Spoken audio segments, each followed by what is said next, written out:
Hi Neem. Very important and the topic అనేది. So please don't join the new medical colleges or new countries. So ఎందుకు అంటే sir, so మీరు కొత్త medical college అవ్వచ్చు, కొత్త countries అవ్వచ్చు. సో కొత్త మెడికల్ కాలేజ్ అంటే కొత్తగా ఈ సంవత్సరమే స్టార్ట్ చేస్తారు అంటే MBBS program, especially for Indians.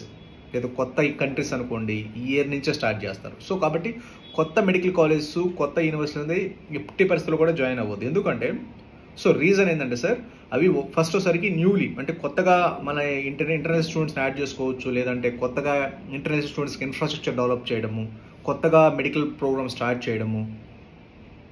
So తర్వాత వచ్చేసరికి కొత్త కంట్రీస్ అనుకోండి, అక్కడ మనకు రూల్స్ రెగ్యులేషన్స్ తెలియవు, ప్రాపర్ ఇన్ఫర్మేషన్ తెలియదు, వీసా రూల్స్ తెలియవు, ఆ కంట్రీ గురించి తెలియదు, ప్రాపర్ ఎడ్యుకేషన్ అడాప్ట్ చేసుకునే లేదో తెలియదు, ఆ ఎన్ఎంసీ రూల్స్ ప్రకారం ఉన్నాయో లేదో తెలియదు. సో కాబట్టి కొత్త కంట్రీస్ అనేది, ఎస్పెషల్లీ కొత్త కంట్రీస్ అయితే మాత్రం ఎన్ఎంసీ వెరిఫికేషన్ డాక్యుమెంట్ పక్కగా చెక్ చేసుకోండి. లైక్ వియత్నాం ఉంటుంది కొత్తగా వచ్చిన కంట్రీ, లేదు యూరోప్ అంటున్నారు. సో కాబట్టి ఇలాంటి కొత్త కంట్రీస్, చిన్న కంట్రీస్ అనేది చాలా జాగ్రత్తగా సెలెక్ట్ చేసుకునే ముందు కూడా కంపల్సరీగా ఒకసారికి ఎన్ఎంసీ రూల్స్ అఫీషియల్గా ఫాలో అవుతుందా లేదా, అసలు ఆ కంట్రీ యొక్క సిచ్యువేషన్ ఏంటి, ఎకనామికల్ డెవలప్మెంట్స్ ఏంటి, అది డెవలప్డ్ కంట్రీయా, అండర్ డెవలప్డ్ కంట్రీయా, యావరేజ్ కంట్రీయా, ఎకానమీ ఏంటి, అక్కడ పాపులేషన్ ఏంటి, అసలు ఎవరెవరు ఉంటున్నారు, ఏ పర్సంటేజ్లో ఉంటున్నారు, అక్కడ డెవలప్మెంట్స్ ఎలా ఉన్నాయి, సెక్యూరిటీ ఎలా ఉంది, ఎంత దూరం డిస్టెన్స్ ఏంటి, అది ఫ్రెండ్లీ కంట్రీయా, ఇలా నెంబర్ ఆఫ్ పాయింట్స్ చెక్ చేసుకోవాలండి కొత్త కంట్రీ సెలెక్ట్ చేసుకున్న ముందు. యూనివర్సిటీ సెలెక్ట్ చేసుకున్న ముందు ఎట్టి పరిస్థితుల్లో కొత్త యూనివర్సిటీస్ 200% జాయిన్ అవ్వద్దు. ఎందుకు కొత్త యూనివర్సిటీ జాయిన్ అవుతుందండి సార్, ఇప్పుడు నెక్స్ట్ ఎగ్జామ్ అవ్వచ్చు, లేకపోతే యూఎస్ఎంఎల్ఈ అవ్వచ్చు, యూకే అవ్వచ్చు, రేపు సరే ఎంబీబీఎస్ వరకు అయితే ఓకే చల్తా హై ఓకే అవుతుంది. సో తర్వాత నెక్స్ట్ ఎగ్జామ్ కంప్లీట్ చేయాలి, లేదంటే ఇండియా వచ్చి నెక్స్ట్ ఎగ్జామ్ క్రాక్ చేయాలి, లేదంటే యూఎస్ఎంఎల్ఈ క్రాక్ చేయాలి, లేదా యూకే, కెనడా, ఆస్ట్రేలియా లాంటి ఇంటర్నేషనల్ ఎగ్జామ్స్ క్రాక్ చేయాలన్నప్పుడు సో మనకి best of the best medical యూనివర్సిటీస్లో ఖచ్చితంగా మనము ఎంబీబీఎస్ అనేది కంప్లీట్ చేయాలి. ఎందుకంటే నెక్స్ట్ ఎగ్జామ్ అవ్వచ్చు, లేదా యూఎస్ఎంఎల్ఈ అవ్వచ్చు, యూకే అవ్వచ్చు, ఇవన్నీ practical oriented exam, subject oriented exam. మనకి ప్రాపర్ క్లినికల్ ఎక్స్పోజర్ అవ్వచ్చు, proper subject way of command on subject అవ్వచ్చు, ప్రాపర్గా లేనప్పుడు సరికి ఇలాంటి ఎగ్జామ్స్ అనేది 100% మనము జాయిన్ అవ్వలేము. సో ఇలాంటి ఎగ్జామ్స్ క్రాక్ చేయకపోతే ఆ డిగ్రీ అనేది 100% ఇన్వాలిడ్ అవుతుంది.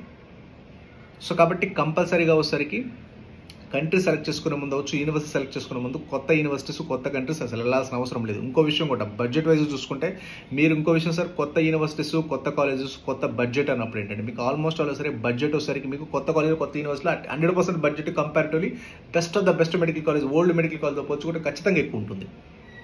ఎందుకు ఎక్కువ ఉంటుందంటే సో కొత్త కాలేజీలు ప్రాపర్ ఇన్ఫ్రాస్ట్రక్చర్ ఉండదు, ప్రాపర్ హాస్టల్స్ ఉండవు, ప్రాపర్ అసలు మీకు ఏంటో తెలియదు, ఏమీ తెలియదు. అలాంటి మీ కంట్రీస్లో వెళ్ళి అక్కడ 5 years చదివేసి ఇక్కడ కన్నా ఇప్పుడు ఫర్ ఎగ్జాంపుల్ రష్యా తీసుకున్నారనుకోండి, ఎప్పటి నుంచో ఓల్డ్ మెడికల్ కాలేజ్, బడ్జెట్ కూడా చాలా తక్కువ, 20-25 లక్షలు 30 లక్షలు, best of the best national research universities వస్తాయి. Old rank 800, 700, 1500, 2000, full English medium, all rules and regulations, మంచి హాస్టల్స్, ఇండియన్ ఫుడ్ అన్నీ ఉన్నాయి. 25 to 30 lakhs పెట్టి కూడా best of the best universities వస్తాయి. అదే మీరు వియత్నామో, లేకపోతే యూరోప్, లేకపోతే సెంట్రల్ అమెరికా వెళ్ళారనుకోండి, అక్కడ మీకు బడ్జెట్ ఇంతకంటే 50 lakhs 60 lakhs అవుతుంది. కొత్త కాలేజెస్, కొత్త యూనివర్సిటీస్, ఎన్ఎంసీ రూల్స్ ఉండవు, రూల్స్ రెగ్యులేషన్స్ ఉండవు, చాలా 100% ప్రాబ్లం ఫేస్ చేస్తారు. ఇప్పుడైతే ఎంబీబీఎస్ అయితే ఓకే, తర్వాత మీరు మెడికల్ పీజీ అన్నప్పుడు ప్రాపర్ స్టాండర్డ్స్ అనేది 100% ఉండవు. లేనప్పుడు ఇంకా మెడికల్ పీజీ అనేది అవనప్పుడు ఆ డిగ్రీ 100% వచ్చేసరికి యూజ్లెస్ అవుతుంది. సో కాబట్టి మీరు తీసుకునే ముందే ఎంబీబీఎస్ అబ్రాడ్ డెసిషన్ తీసుకునే ముందు ఏదో వాళ్ళు వెళ్ళారు మనం వెళ్తాం, వాళ్ళు డాక్టర్స్ అవుతారు మనం డాక్టర్స్ అవుతాము, తక్కువ బడ్జెట్ ఉంది, లేదా ఇంకోటి అని ఎప్పుడు కూడా మీరు ఈ పాయింట్స్ కన్సిడర్ చేయొద్దు. ఫస్ట్ మంచి కాలేజా, మంచి కంట్రీయా. సో ఫస్ట్ మంచి కంట్రీ సెలెక్ట్ చేసుకోండి, దాంట్లో మంచి యూనివర్సిటీ సెలెక్ట్ చేసుకోండి. మన బడ్జెట్ని బట్టి నెంబర్ ఆఫ్ ఒక మంచి కంట్రీ తీసుకున్న రష్యాలో అనుకోండి, మీకు నెంబర్ ఆఫ్ యూనివర్సిటీస్ ఆల్మోస్ట్ మంచి country, so developed country, so దాంట్లో ఎలాంటి ప్రాబ్లం ఉండదు. ఇంకా యూనివర్సిటీ దగ్గర బడ్జెట్ దగ్గర వచ్చినప్పుడు మీకు బెస్ట్ ఆఫ్ ద బెస్ట్ యూనివర్సిటీస్కి below average under developed countries యూనివర్సిటీకి ఒక 5 లక్షలు మాత్రం సంవత్సరానికి 50,000 నుంచి ₹1,00,000 తేడా ఉంటుంది, అంత మించి ఉండదు మీరు ఓవరాల్గా చూసుకుంటే 6 years మీద. సో కాబట్టి రాంగ్ డెసిషన్ అనేది 80% తీసుకోవద్దు. సో మంచి decision, right time, right decision అనేది వెరీ ఇంపార్టెంట్. అదర్వైజ్ మనకి తర్వాత అనేది అసలు లైఫే ఉండదు. ఎందుకంటే మీది ఏది ఇంటర్మీడియట్ 10th class మాదిరి ఏదో ఆ కాలేజ్ పిఆర్ఓస్ వచ్చారు, ఆ కాలేజ్ వాళ్ళు వచ్చారు, ఆ కాలేజ్ లేదంటే ఒక ఏదో మనకు తెలియకుండా జాయిన్ అయ్యాము, ఏదో సంథింగ్ అయిపోయింది, ప్రాబ్లం లేదు. బట్ ఇది అనేది ప్రొఫెషనల్ కోర్స్ కాబట్టి మీ లైఫ్ అంతా ఇప్పుడు చదివే దాని మీద డిపెండ్ అయి ఉంటుంది. మీరు డాక్టర్ అవుతారా, లేకపోతే ఇంకోటి అవుతారా, మీ కెరీర్ మొత్తం దీన్ని ఇప్పుడు తీసుకునే డెసిషన్ బట్టి ఆధారపడి ఉంటుంది. కాబట్టి సో డెసిషన్ మేకింగ్ అనేది right time, right decision, wise decision తీసుకోండి. మీకు ఏదైనా డౌట్స్ ఉంటే మన doctor with job rod MBBS YouTube ఛానల్కి వెళ్ళండి. You can get the full knowledge about all the countries information, all rules and regulations. So Russia లాంటి మంచి మంచి కంట్రీస్లో ఆల్రెడీ అడ్మిషన్స్ ఓపెన్ అండి. మీ బడ్జెట్ తగ్గట్టు రష్యా అంటే 100% developed country, there is no doubt at all. All rules and regulations మీకు అలా దాని గురించి అసలు మీరు భయపడాల్సిన అవసరం లేదు. Security wise, quality of education wise, whatever everything. తర్వాత మీరు చూసుకోవాల్సిన బడ్జెట్, మీ బడ్జెట్ వచ్చేసరికి 20 లక్షల నుంచి 25 లక్షలు, 25 లక్షల నుంచి 30 లక్షలు, 30 నుంచి 35 అనేది ఈ 3 స్లాబ్స్లో అన్ని యూనివర్సిటీస్ అవైలబుల్ ఉన్నాయి. Right now all admissions open కాబట్టి ఎవరైనా రిజర్వ్ చేసుకుంటే యాజ్ ఎర్లీ యాజ్ పాసిబుల్ చేసి పెట్టుకోండి.